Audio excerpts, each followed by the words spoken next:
पत्रास कारण की प्रिय गोविंद काका, मी खूप लहान आहे.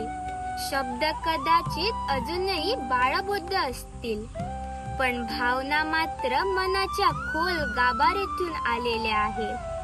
म्हणूनच हे पत्र लिहिते आहे. निव्वळ शब्द नाहीत हे काका, तर माझ्या डोळ्यांनी पाहिलेलं, आई बाबांच्या बोलण्यात ऐकलेलं आणि मनाच्या कोपऱ्यात साठवलेलं तुमचं प्रतिबिंब आहे. गोविंद काका, तुमचं नाव घेताना घरात एक जिव्हाळ्याची शांतता पसरते. तुम्ही मंत्री आहात हे खरं, पण आमच्यासाठी तुम्ही घरातला एक विश्वासू माणूस आहात. कधी अभिमान, कधी आधार, तर कधी भक्कम सावली. आई सांगते, गोविंद गावडे बोलतो तेव्हा शब्द आग ओकतात, पण त्या आगीतही माणुसकी असते.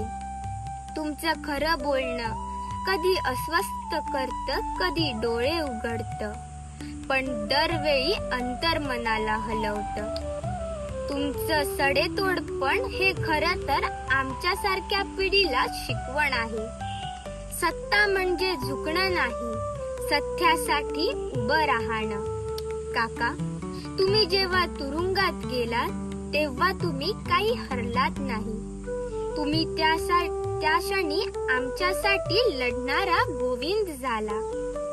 उमेदीचा काळ, जेव्हा इतरांनी रंगमंचाचा पडदा उघडावा, तेव्हा तुम्ही रस्त्यावर उतरला. स्वप्न उधळून लोकांसाठी तोंड दिले लोखंडी गजांना.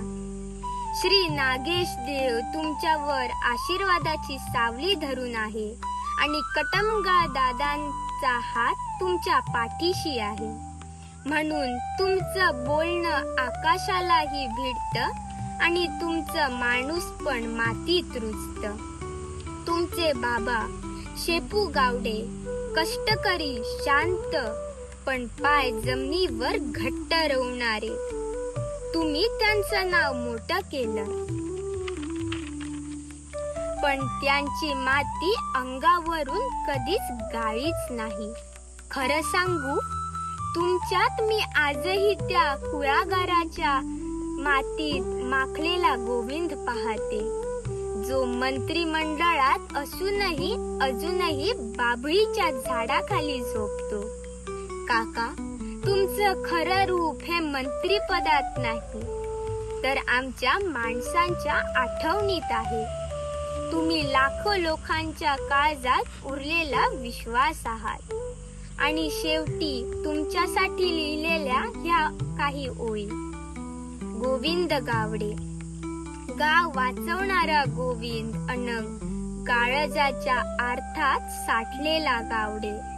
सत्ता ज्याला बदलत नाही, तर जो सत्तेला सजवतो माणसुकीच्या रंगाने, तो गोविंद. जिथे थरथरतात शब्द, तिथे धाडसाने उभा राहतो गावडे. नेता नाही तो, तर काळजाला समजवणारा आवाज आहे. फार मोठं कार्य केलं आहे त्यांनी, पण माणूस राहिला एवढंच मोठं. पाय मातीत, डोळे आभाळात, कोणालाही न डगमगता खरं बोलतो, खरं जागतो. तोच आमचा गोविंद गावडे. तुमची लाडकी सुरेखा. धन्यवाद.